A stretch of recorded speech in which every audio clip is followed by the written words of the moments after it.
Hello everyone, welcome to Bengali tips and tricks YouTube channel.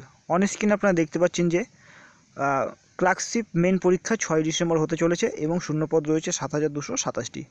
তো clerkship পরীক্ষাটি হয়েছিল 27শে জানুয়ারি এবছর, এবং 2019 সালে কিন্তু এর নোটিফিকেশান আউট হয়েছিল। তো ক্লার্কশিপ পরীক্ষার রেজাল্ট বেরিয়ে গেছে এবং আমাদের যে মেন পরীক্ষা তা কিন্তু 6 ডিসেম্বর অনুষ্ঠিত হতে চলেছে। এটি কোথায় প্রকাশিত হয়েছে? এটি কিন্তু আজকে বর্তমান পত্রিকায় প্রকাশিত হয়েছে। তো আমি বর্তমানে রয়েছি বর্তমান পত্রিকার যে অফিসিয়াল ওয়েবসাইট রয়েছে, তো অফিসিয়াল পোর্টাল, ঠিক আছে। তো এই যে দেখতে পাচ্ছেন পোর্টাল, তো এখান থেকে কিন্তু আপনারা দেখে নিতে পারেন খবরটি।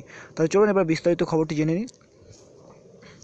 তো দেখুন, প্রথমে কী বলেছে, তো এখানে ফ্রিতে অ্যাড আসছে, আসতে দিন। পিএসসি ক্লার্কশিপের প্রাথমিক পর্বে প্রায় 65,000 পরীক্ষার্থী পাশ করার পর প্রশ্ন ছিল একটাই, যে শূন্যপদ কত, সেই উত্তরই এবার মিলল।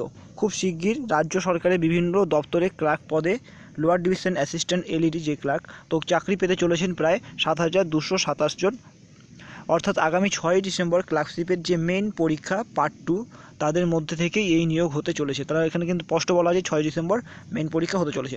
এবার পিএসসি ক্লার্কশিপ পরীক্ষার মাধ্যমে একসঙ্গে এত বেশি শূন্যপদ পূরণের উদ্যোগ আগে কখনো নেওয়া হয়েছে কিনা সে ব্যাপারে প্রবীণ সরকারি কর্মী ও আধিকারিকরা নিশ্চিত নন। তবে গত বেশ কয়েক বছরের মধ্যে যে এমন সুযোগ আসেনি তা নিশ্চিত। এর আগে 2015 সালের ডিসেম্বরে সরকারি অফিসের এলডিএ নিয়োগের জন্য পরীক্ষার বিজ্ঞপ্তি জারি করা হয়েছিল।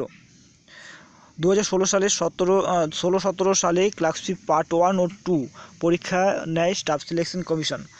তবে এসএসসি উঠে যাওয়ার নিয়োগ প্রক্রিয়া পিএসসিকে শেষ করতে হয়। তখন প্রায় 1,200 এলডিএ নিয়োগ হয়েছিল। এবারে ক্লার্কশিপের চূড়ান্ত পরীক্ষার আগে পিএসসি এই পরীক্ষা সংক্রান্ত বিভিন্ন তথ্য জানিয়ে বিজ্ঞপ্তি প্রকাশ করেছে।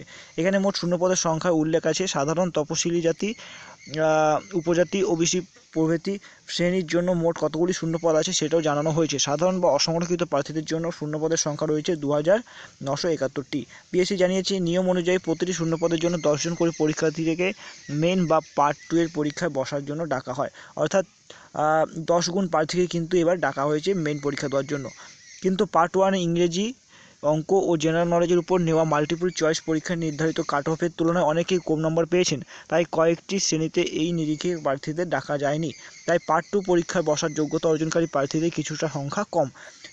এটা ডেফিনেটলি পার্ট 2 তো 10 গুণ ক্যান্ডিডেট ডাকলে বাকিটা ছাঁটাই হবে। ক্লার্কশিপের পার্ট 1 এবং পার্ট 2 পরীক্ষায় মোট 200 নম্বরের প্রাপ্ত নম্বরের ভিত্তিতে চাকরি প্রার্থীদের চূড়ান্ত প্যানেল প্রকাশ করবে পিএসসি।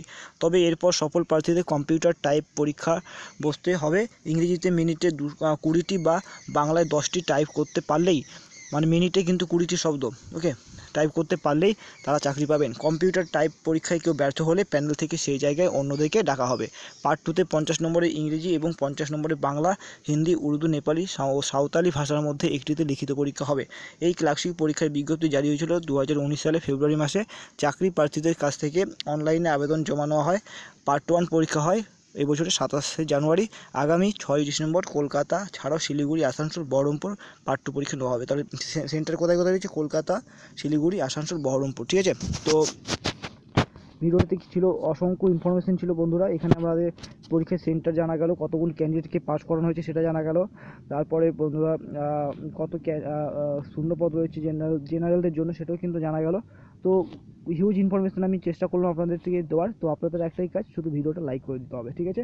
তাহলে চলুন, এই ধরনের আরও যদি ভিডিও পেতে চান তাহলে আমাদের চ্যানেলটি সাবস্ক্রাইব করুন এবং পাশে বেল আইকনটি ক্লিক করুন পরবর্তী ভিডিও নোটিফিকেশন পাওয়ার জন্য, ঠিক আছে। আর বন্ধুরা এটা পড়তে গিয়ে যদি কোথাও ভুলভাল উচ্চারণ হয় প্লিজ মাফ করে দেবেন, ঠিক আছে। তো চলো, আজকে ভিডিও এখানে শেষ করছি, টাটা।